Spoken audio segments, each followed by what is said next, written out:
For 950 years, samurai played a crucial role in Japan. Some were even dubbed legendary gods of war, their prowess revered throughout the nation. Unfortunately, as time changed, a sword could no longer match a rifle bullet. Finally, in one final battle, they were forced to disappear from history.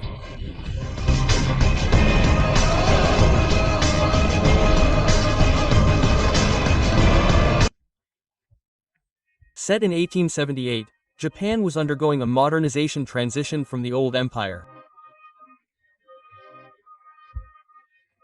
As a result, security forces began to change, gradually replacing traditional sword-wielding warriors with armed soldiers. Samurai were exiled and all their privileges were revoked, including the ban on using swords.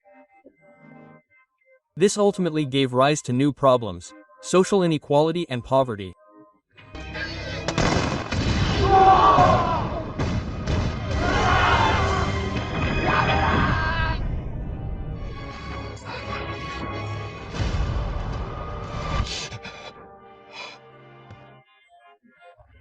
Ten years have passed since the last Samurai War, portrayed by Sujiro Rosaga, a former samurai who had previously won several battles with the troops he led.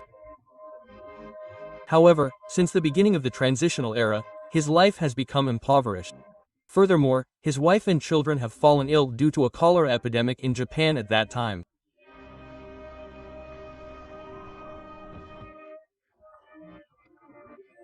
As a result, because he no longer had a job, no money, no cigarette butt, Sujiro then decided to go to the next town to pawn the only possession he had, namely the sword he owned.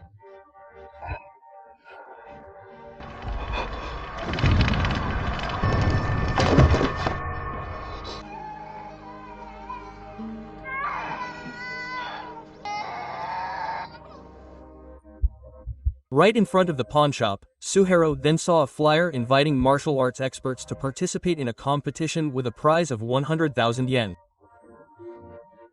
Which at that time, if used for umrah, could depart every day for a year. Initially, Suhiro did not pay attention to it. However, when he arrived home and found that his sick child had finally breathed his last, Suhiro finally decided to participate so he could treat his wife and provide a better life for his family.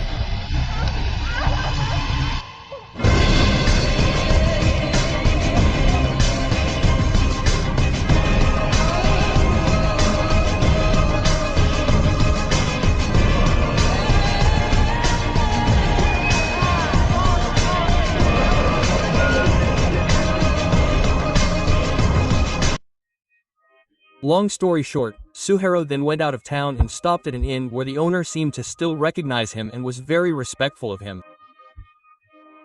And with his arrival, the person immediately knew that Sujiro also intended to participate in the competition. Because there were several guests staying at the place who also had the same goal.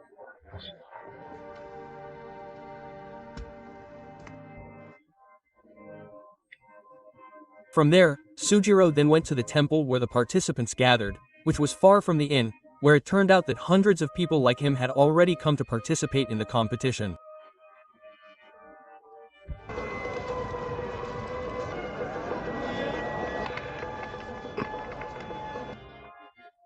Not long after, the host, Enju, immediately went on stage and explained the rules of the game.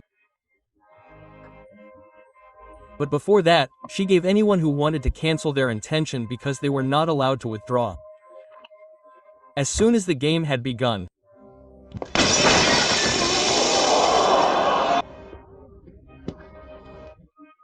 from behind the crowd of participants, suddenly appeared an undercover policeman and intended to stop the event. Because they were all declared to have violated government regulations. However, when he threatened Enju and intended to attack her, what happened was hosage.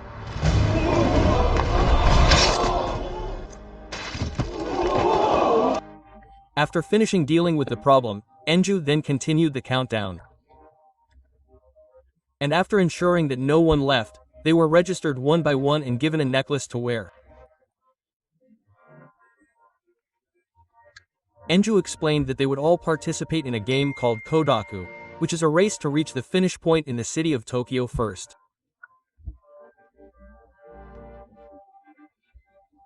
But there are several rules that they must obey during the game, namely participants are required to pass through all checkpoints in several predetermined cities while collecting points along the way. They were also forbidden to discuss the match with anyone. Regarding points, each wooden necklace they wore was worth 1 point. If it was removed for more than 10 seconds, they would be considered to have withdrawn. More importantly, anyone who withdrew and violated the rules would receive the appropriate punishment. This incident caused some people to panic, as they did not expect to be killed in the game.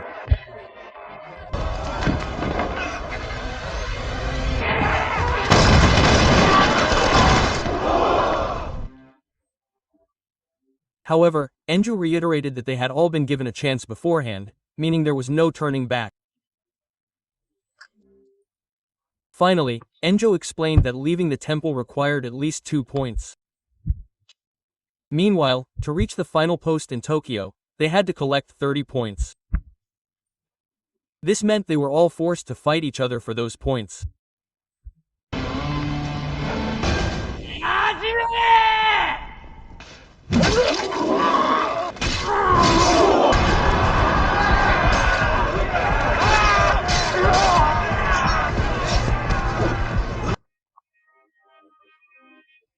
Suhero's adrenaline immediately surged as he remembered every battle he had ever gone through.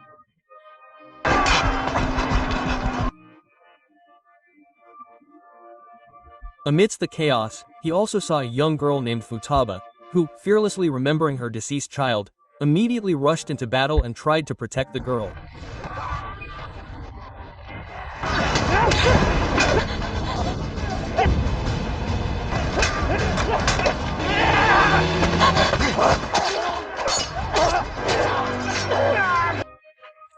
While the other participants were still busy slashing with their sickles, a samurai named Yukio Kamomi, known as the guardian god of the palace, was shown to have managed to get out of the temple first after taking another participant's necklace. And after confirming that his identity was correct, the committee then let him go to continue his journey to the next checkpoint. Meanwhile, Sujiro was still trying to avoid the fight and invited Futaba to hide. He also promised to guard her until she managed to get out safely after learning that her goal in joining the match was to save her mother.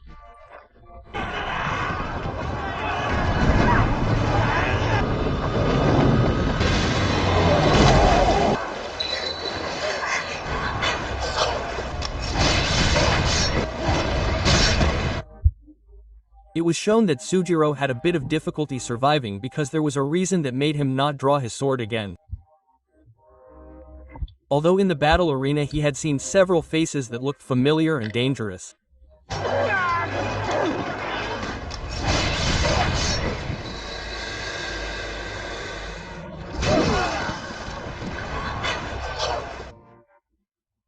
After running here and there, the two of them were cornered in a room and decided to hide there. Unfortunately, someone knew their whereabouts, so Suhiro finally had no other choice but to face that person. But unexpectedly, the person suddenly fell right in front of Sujiro because someone attacked him first from behind. That person was named Kyojin, one of the participants who was also collecting points. However, Ali took the victim's wooden sign for himself. He actually gave it to Sujiro, because he had previously seen Sujiro give his wooden sign to Futaba. Not only that, Kyojin also knew that Sujiro was a war legend nicknamed Koku the Killer. Therefore, he then suggested that Sujiro take action if he wanted to get out of there safely. However, Suhiro ignored Kyojin's words and chose to immediately invite Futaba out of there, because now each of them already had 2 points. Even though he didn't draw his sword from his sheath, it was shown that he was still able to escape from several people's pursuit and managed to get Futaba out safely.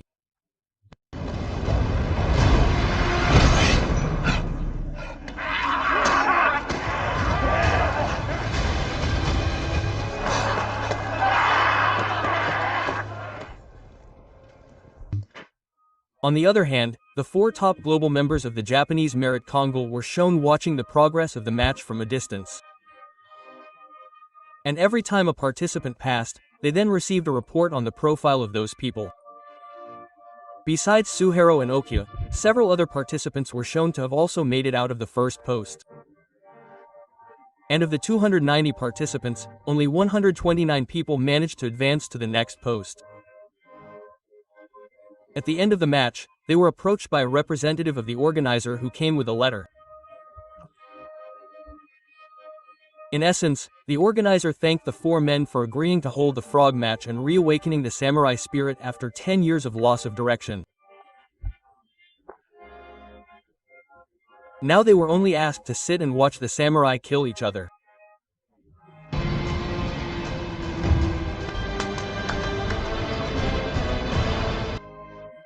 Meanwhile, it was shown that Sujiro still had to face another danger.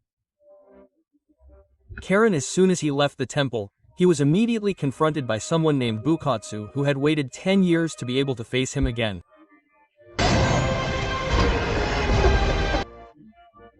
In the fight, Suhiro could only withstand Bokatsu's attacks because he was still traumatized by his past, which made him no longer trust his own sword.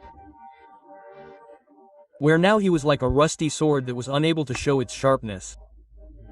Until this point, the relationship between the two of them is unknown. What is clear is that they have an unfinished past.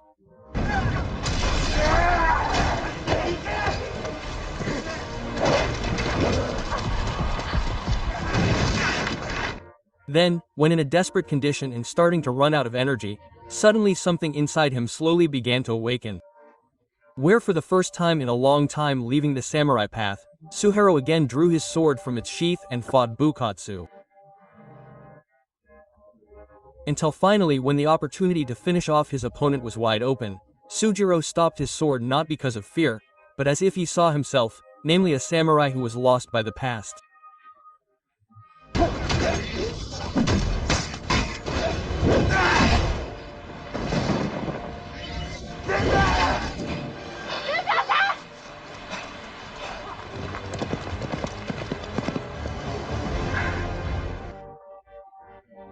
Long story short, after arriving at the inn, Sujiro planned to take Futaba out of the situation because he knew only danger lay ahead. However, Futaba refused and explained that she was also like Sujiro, who needed emergency money to support her family. The film then shows Futaba's past when she had to survive alone after her mother, who was the backbone of the family, finally fell after being infected by the plague. Where she was forced to participate in the tournament to support her family while helping several villagers who were experiencing a crisis due to the plague. Now, because the situation had already plunged, Futaba begged Sujiro to reach the finish line together and promised to help him as much as she could.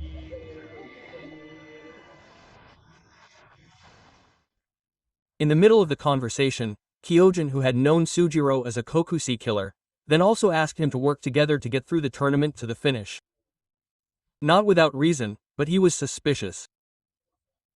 This tournament was deliberately set up by certain powerful parties to seek profit by pitting martial artists against each other. Of the 290 participants and the total of 30 points needed to reach the finish line, meaning that at most only a few participants will be able to pass, and that is if most of the keys are not lost. Furthermore, several participants also appear to already know each other, as if they were placed there not by chance. For this reason, he also asked Suhiro to meet him at the second post inn if he was willing to cooperate.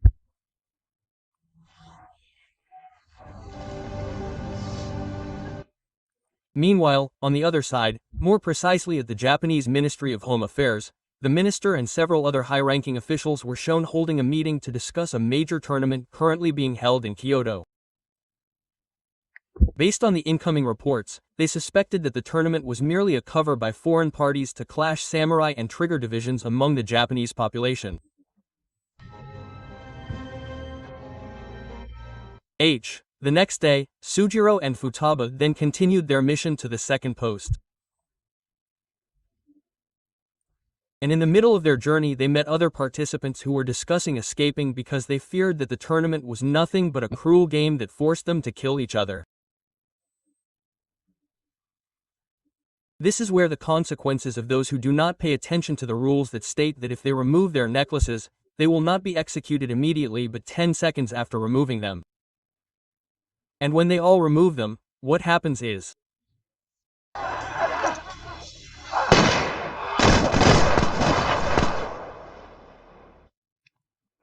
that moment immediately reminds Suhiro of bitter memories in the past, when he was still an active samurai, where he witnessed almost all of his troops die without being able to do anything. And the guilt mixed with anger that had been buried for a long time now began to rise in the shadow of the past. Fujiro is a figure known as the most dangerous samurai on the battlefield. And sure enough, here he was able to eliminate all the committee troops alone and even deflect bullets using his sword.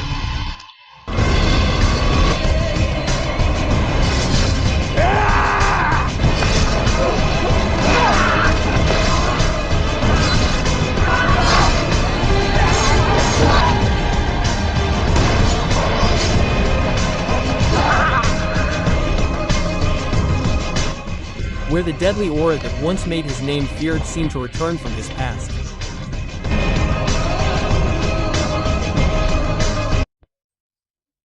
On the other hand, Bakatsu was shown acting like a thug and attacking civilians where it made people afraid. At the same time, Yukio, who saw this, immediately stopped his actions. And without much word, he challenged Bukatsu to a duel against him.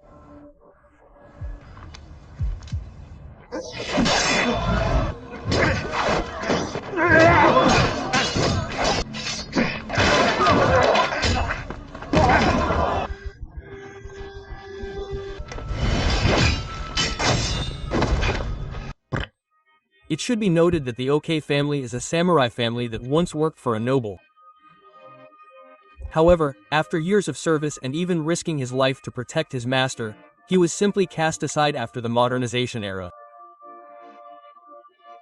And as the backbone of the family, he needed income to restore his family's status, so he was forced to participate in the tournament.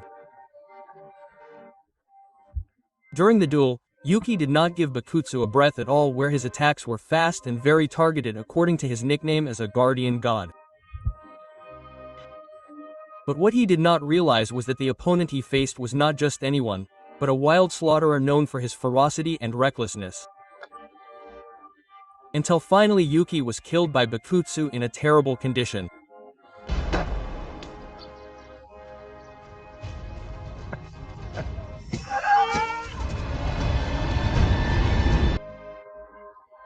On the other hand, Suhiro and Futaba were shown, who returned to their journey and began entering the mountain path to the next post. Where Futaba was curious, then asked about Suhiro's past life until he could get the nickname of the killer Kokushi. So back when Suhiro was young, he lived with 7 of his adopted brothers in a sword school called Kiachi. They were all orphans who were cared for by a master until they were taught the art of swordsmanship.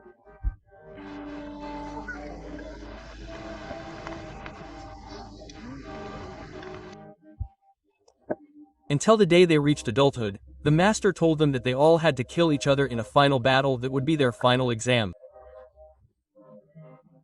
And whoever managed to win would become the sole heir to the school. After hearing the news, the 8th sister named Iroha then suggested that they all escape from that place. However, her senior brother firmly forbade it because they would be hunted by a figure named Gentosei. After all, it was all their destiny since they first decided to learn Kiachi swordsmanship, so they had no other choice but to live it. But with all the togetherness they had been through so far, Suhiro, as the eldest brother, secretly decided to run away from the school. Although he was aware that Gentosei would continue to hunt him for the rest of his life, from that moment on he decided to become a samurai and win war after war until everyone later dubbed him a Kokushi killer.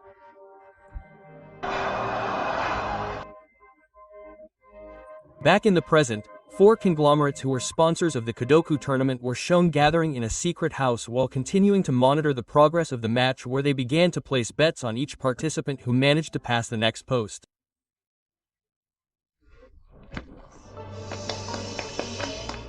Meanwhile, Suhiro and Futaba, who arrived in the middle of the forest, were confronted by the twin spearmen who were targeting Futaba. Suhiro, whose true self had begun to return, without hesitation immediately drew his sword and faced them both at once to protect the burden.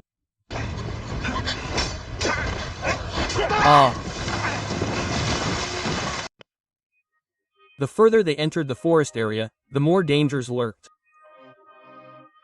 Until then, Sujiro was surprised by a woman who suddenly attacked him. Where the woman turned out to be Iroha, his junior who had been following him from the start. Here he immediately tried to vent his anger at Sujiro for his previous actions of running away from his other juniors at the school. However, that had to be stopped because another group of archers appeared who tried to attack them.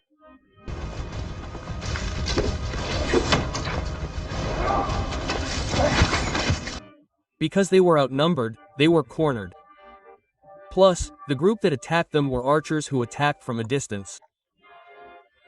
However, since the route in this match was predetermined, it meant that the participants would definitely meet if their positions were not far from each other. And when they were at a loss, another participant named Kamui appeared, also using a bow. But Ali attacked Suhiro and the others. He actually protected them and finished off the other group with his extraordinary archery skills. You did that for a reason, because according to his tribe's beliefs, taking the life of a minor is a major crime. And on the contrary, they greatly respect the protectors of children. Therefore, as long as Futaba is with Sujiro, he has no intention of fighting him.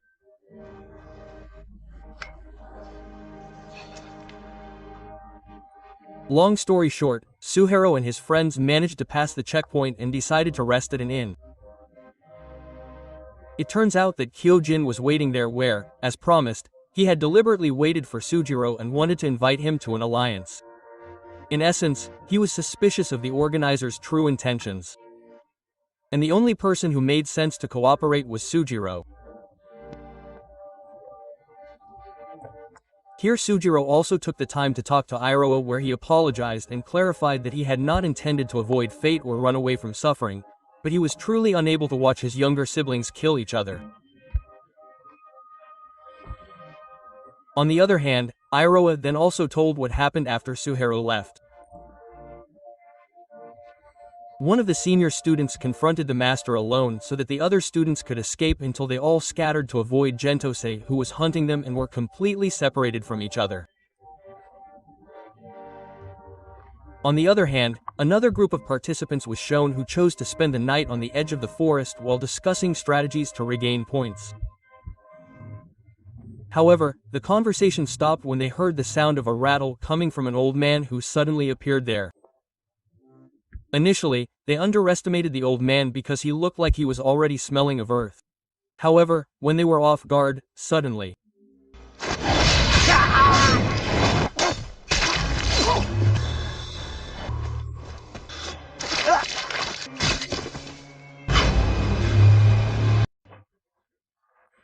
Meanwhile, the Ministry of Home Affairs, which had begun to move, although initially suspected that the samurai would plan a civil rebellion, but strangely, several witnesses said that they were actually attacking each other.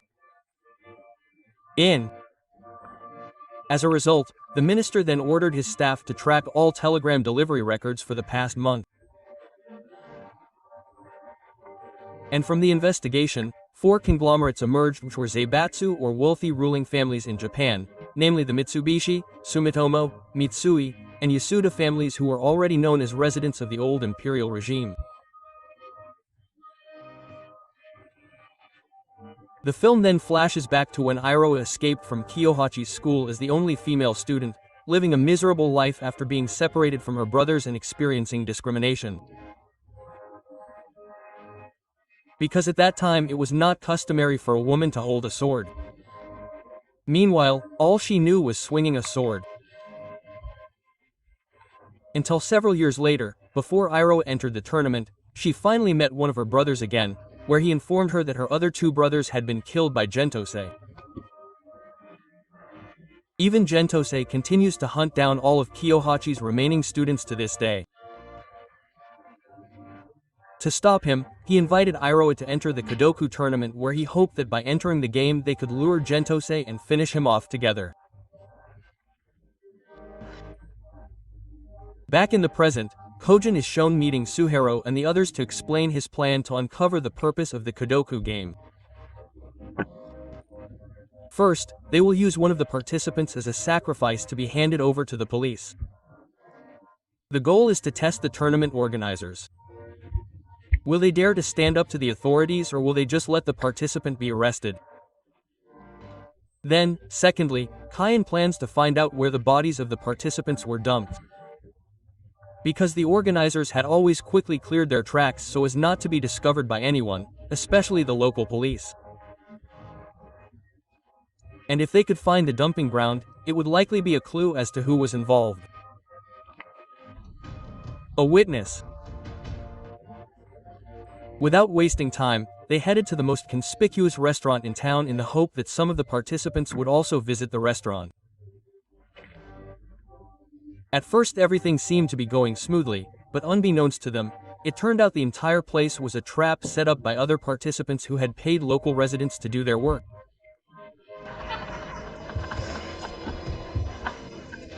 Yorosk.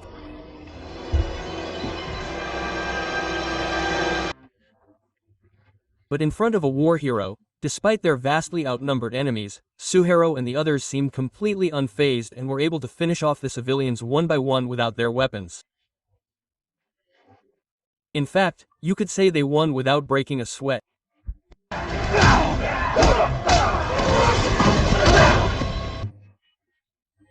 After successfully incapacitating them all and leaving two men with wooden necklaces, Kyojin then chose one person, whom we can call Mr. Monopoly, to be handed over to the police and appointed another named Shinosuke to assist him. Then they separated to carry out their respective tasks, where Sujiro was asked to disguise himself as a corpse with the help of Iroha and Futaba as bait. Meanwhile, he will take the Monopoly Master to the nearest police station. And before leaving, he had time to give Roha a smoke bomb just in case. On the other hand, Bukatsu is shown still wandering around looking for Sujiro's whereabouts until he accidentally meets Kamui, who recognizes him as a participant and asks about Sujiro. Initially, you have no intention of responding to Bukatsu's words just now. However, when Bukatsu mocks him and acts recklessly by killing two innocent civilians, you are forced to stop him. This is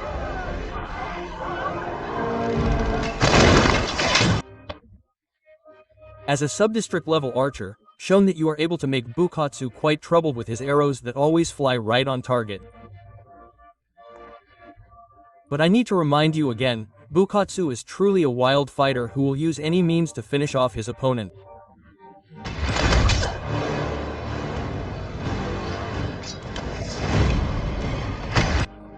Unfortunately, before the fight ends, one of the committee members with the mark who killed the police at the beginning of the film, who we will call Sakura.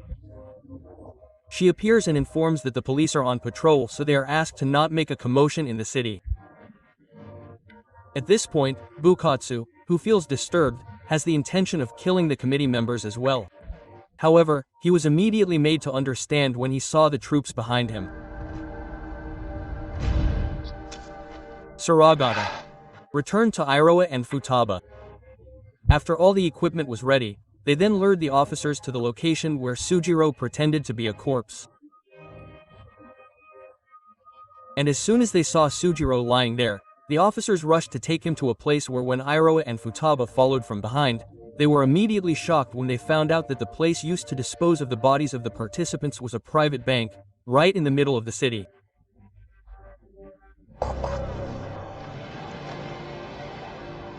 Kinko. Inside, Suhiro immediately rushed to get up to finish off the guards there. But before he had time to find out, suddenly Sakura and her henchmen came as soon as they heard Sujiro was eliminated, as if they couldn't believe it, which automatically made Suhiro flustered. Seeing the situation at that place, Sakura could immediately confirm that the perpetrator was Sujiro. And it should be noted, they were once old friends who had fought together on the battlefield. However, because of the era of modernization, Sakura chose to adapt to keep up with the times.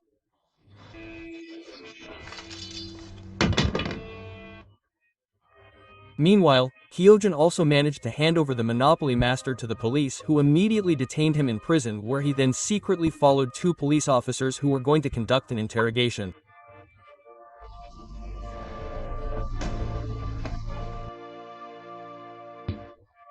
Then when Kyojin had managed to enter, he saw the two police officers who immediately killed the Monopoly Master without interrogation.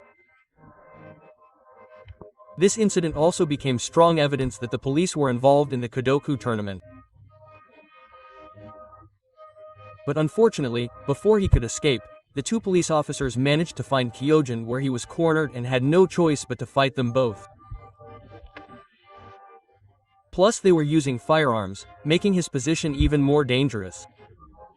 Moving on to the Zaibatsu. After hearing news that the government had begun moving to arrest the group, they remained calm and showed no fear. Only a little shocked because it turned out that there was someone who would protect them, or you could say there was interference from within who deliberately kept their position safe.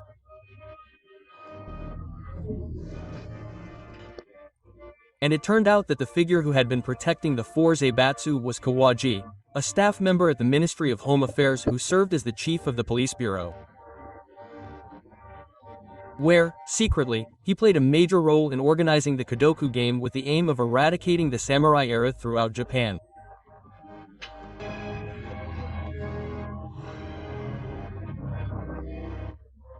Back to Sujiro, who had to face a fellow former samurai who had once fought alongside him. Now he had no choice but to fight him because Sakura was on the opposite side. And to maintain the dignity of the one-on-one duel between samurai, Sakura also ordered her men to lower their weapons so that Sujiro could focus on using all his abilities.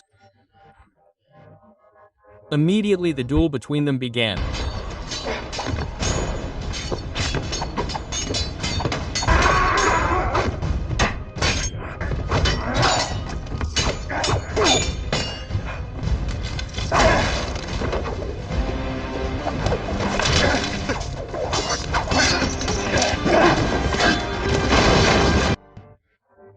Until in the middle of the fight, because there was still a more important mission, Suhiro preferred to flee at the opportunity rather than having to fight to the death against Sakura.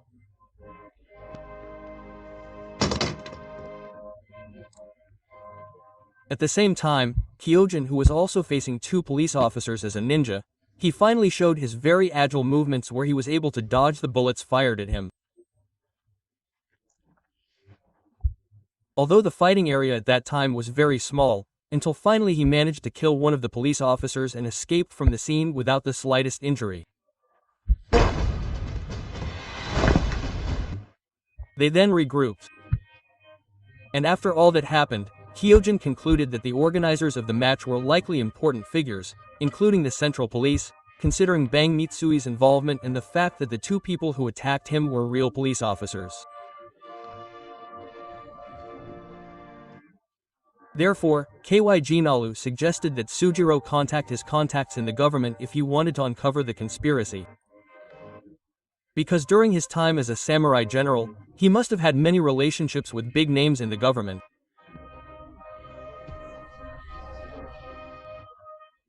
The next day, Sujiro immediately went to the telegram post office and asked the officer to connect him with an aide, the minister named Majima. From there, they exchanged messages in which Suhiro told everything he knew about the Kodoku match and the parties suspected of being involved, on the condition that he asked for Futaba's protection in exchange for the information he would provide.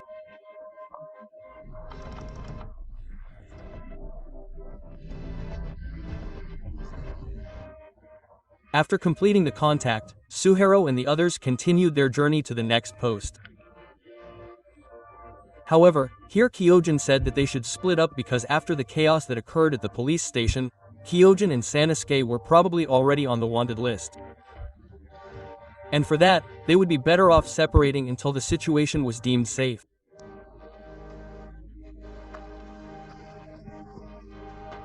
Go.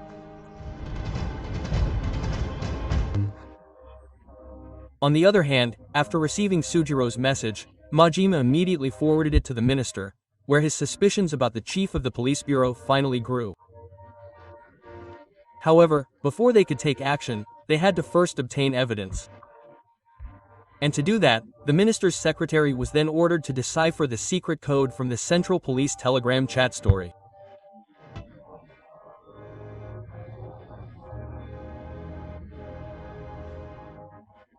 The secretary then moved quickly and worked day and night to decipher the code. Until after several days had passed, he finally managed to read the message, the contents of which indeed indicated that the police chief was actually a traitor. Unfortunately, before he could convey his findings to the minister, his actions were discovered and he was immediately killed on the spot.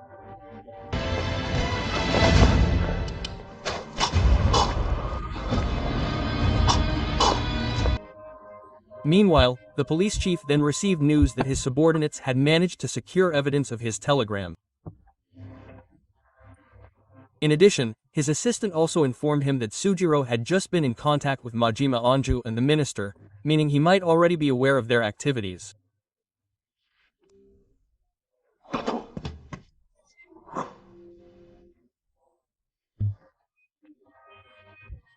Realizing this, the chief of the police bureau immediately maneuvered and took the opportunity to scapegoat Sujiro by saying that the identities of the 4 Saibatsu were now known to the government.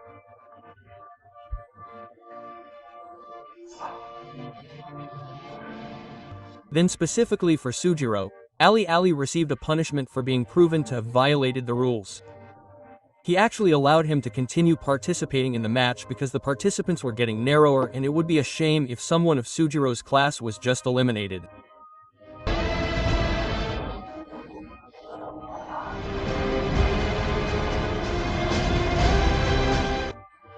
Meanwhile, Kyojin, who had previously separated from Sujiro's group, surprisingly went to meet Sujiro and Iroha's 2 adopted brothers from the Kyo school, named Sasuke and Sakura. Who knows what else Kyojin had planned? But he said that they had to leave immediately to follow Sujiro and Iroha. Because besides the 2 of them, his other brother named Jinroku and several others were also on their way there. The film then goes back to exactly 10 years ago during the last war of the samurai. It is shown that Sujiro and the other samurai ended up slaughtering the military who shot at them, where Bukatsu was also one of the samurai who managed to survive. Actually, Bukatsu did not hold any grudge against Sujiro, but he realized that after this war ended there would be a period of great change, namely the era of modernization that would make the samurai marginalized. And therefore he chose to fight to the death so he could die as a true samurai.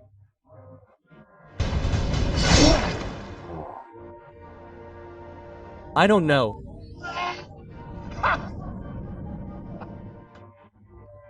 After 10 years had passed, as if he had lost his identity as a samurai, Baksu continued to commit crimes and was repeatedly imprisoned.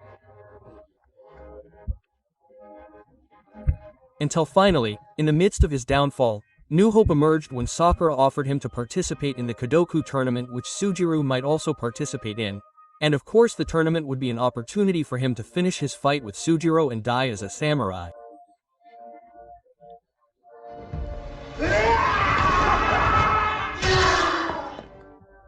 On the other hand, the minister felt there was something suspicious about the actions of the police bureau chief. He then sent a personal letter to invite him to meet, where their dispute began when the police bureau chief proposed his plan to involve the use of firearms to suppress the samurai. But of course the proposal was immediately rejected by the minister because according to him, for a great nation like Konoha, genocide was not a solution but would only incite anger among the civilians, especially the samurai.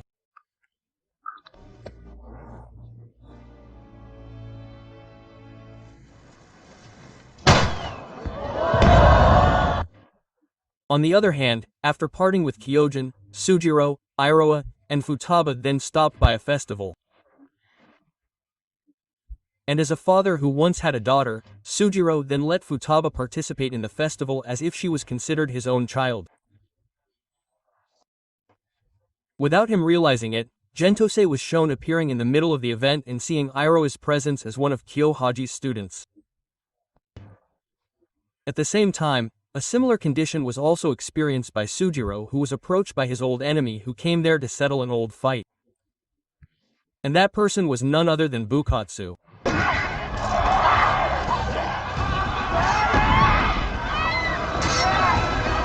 Up to here, Bukatsu continued to attack.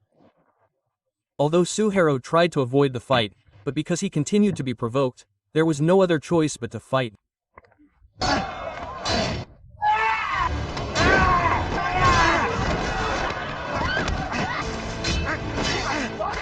Where they really fought until they got to the firecracker warehouse, destroying the place, and as he hoped, Bukatsu finally fell at the hands of a great samurai.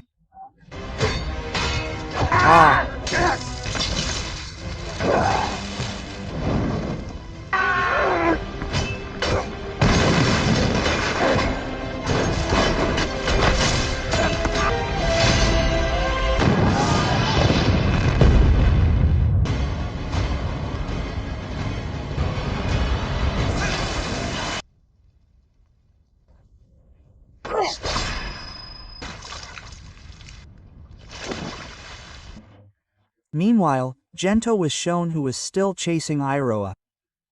According to the customs he believed in, he intended to eliminate all the successors of the Kyohachi school who had fled.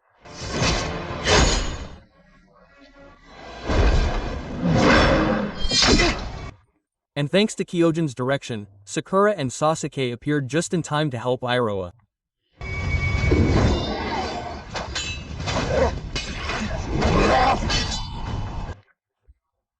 Even though he was already old, even against two people, Sakura and Sasuke were still overwhelmed by Gentosei's attacks. This proves that he is not just anyone. However, as someone with a dark past, Gentosei's true identity is still unknown.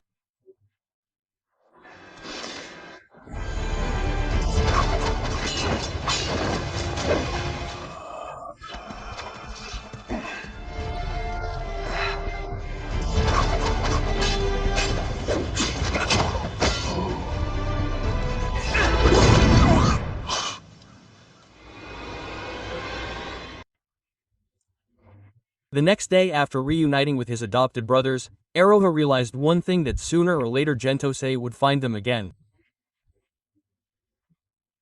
And therefore there was no other choice but to fight the fear that had been chasing their lives all this time.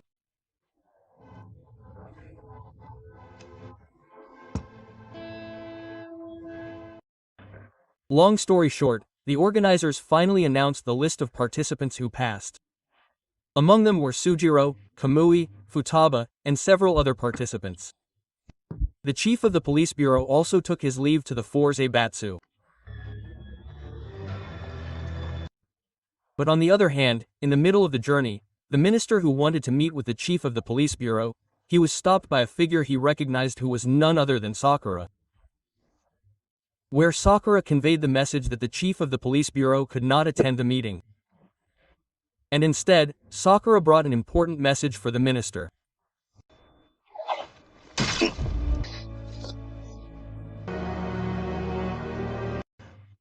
News of the minister's death immediately spread quickly throughout the corners.